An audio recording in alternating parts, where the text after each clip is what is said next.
ABC স্কুলের চ্যানেলে স্বাগতম। আর কি আজ কথা বলবো আর কি যে গত সোমবার একটা রিপোর্ট বাড়াইছে হচ্ছে যে জাতীয় নির্বাচনে কোন ভোটার কাকে কত পার্সেন্ট ভোট দেবে আর কি, সেটার উপরে আর কি।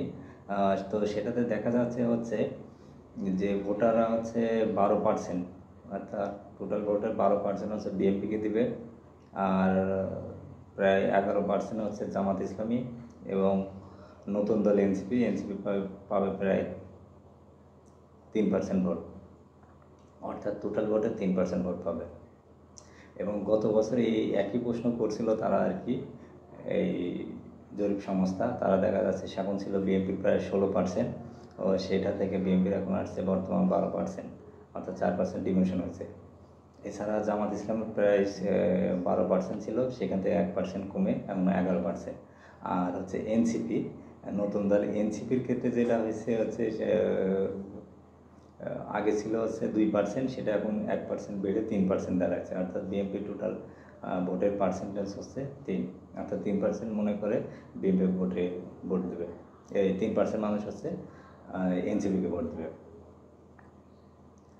এছাড়া আরেকটা বিশাল একটা যে রিপোর্টের উল্লেখযোগ্য বিষয় হচ্ছে জরিপে, সেখানে দেখা যাচ্ছে প্রায় 50% ভোটার, অর্থাৎ 50% ভোটার এখনও সিদ্ধান্ত নিয়ে নেয়।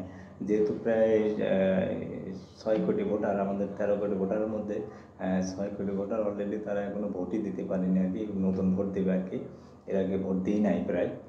সেই ক্ষেত্রে এই 6 কোটি ভোটারের প্রায় 50% মতো আর কি তারা এখনও কোন দলকে ভোট দেবে তারা একটা সিদ্ধান্ত নিয়ে নেয়। আর এছাড়া আরেকটা জিনিস দেখে 15%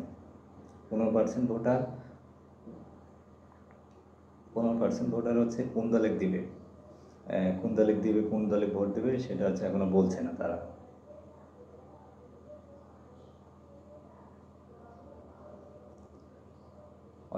অর্থাৎ সেই হিসেবে দেখা যাচ্ছে প্রায় এখনো 70%, অর্থাৎ 70% জনগণই আর কি কোন দলে ভোট দিবে সেটা এখনো শিওর না। মূলত 30% ভোটারই আর কি বাংলাদেশের যে রাজনৈতিক দলগুলো আছে। তো এখানে একটা জিনিস বলে লেগে আমি লীগের ভোট দেখা যাচ্ছে 7.30 আছে 30%, অর্থাৎ আমি লীগের ভোট প্রায় 7% দেখাচ্ছে আর কি। আর এইটা আমি লীগের আগে ছিল হচ্ছে 9%, সেটা থেকে এখন কমে 7% দাঁড়িয়েছে।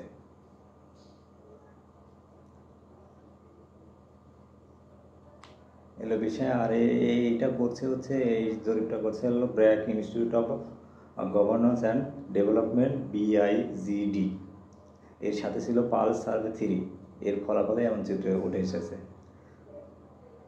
তো এই হলো বর্তমান নির্বাচনের জনগণের ভোটের বা দলের মতামত আর কি, অর্থাৎ সেই হিসাবে দেখা যাচ্ছে আমাদের প্রায় 30% ভোট আমরা বিভিন্ন দলের আর কি, বিএনপি, জামাত, এনসিপি আছে, আওয়ামী লীগ আছে, চরমোনা বা আদার্স আরও যে দলগুলো আছে, আর বাকি 70% ভোটই সুইং ভোট, অর্থাৎ এই 70% ভোটই কিন্তু আমরা যে কোনো দলে যেতে পারি। এই 70%-এর মেজরিটি ভোট যে দলে যাবে সেই দলে জিতার আর কি চান্স আছে।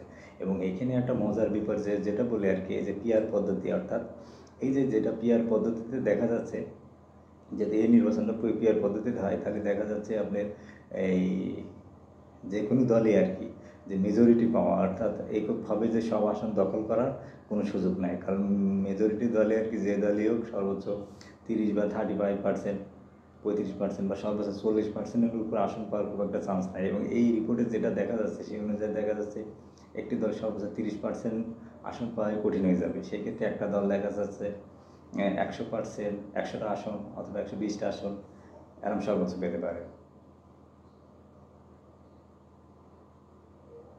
এই হিসাবে তারা জোটবদ্ধভাবে হবে, সরকার গঠন করবে, এবং দেখা যায় সংসদে সবার অংশগ্রহণ থাকবে, সবার পার্টিসিপেন্ট থাকবে, এতে করে সংসদ শক্তিশালী হবে এবং জনগণের অধিকার প্রতিষ্ঠিত হবে। তো এই ছিল আজকের আলোচনা আর কি। তবে এটা সামারি করি, দেখা যাচ্ছে বিএনপি 12%, জামাত 11%, এনসিপি 3%, আর বাকি 50%ই মনে করছে যে কোন দলে দেবে সিদ্ধান্ত এখন নিয়ে নেয়, আর 15% মনে করে তারা কোন দলে ভোট দেবে সেটা জানায় নাই। সবাইকে অসংখ্য অসংখ্য ধন্যবাদ।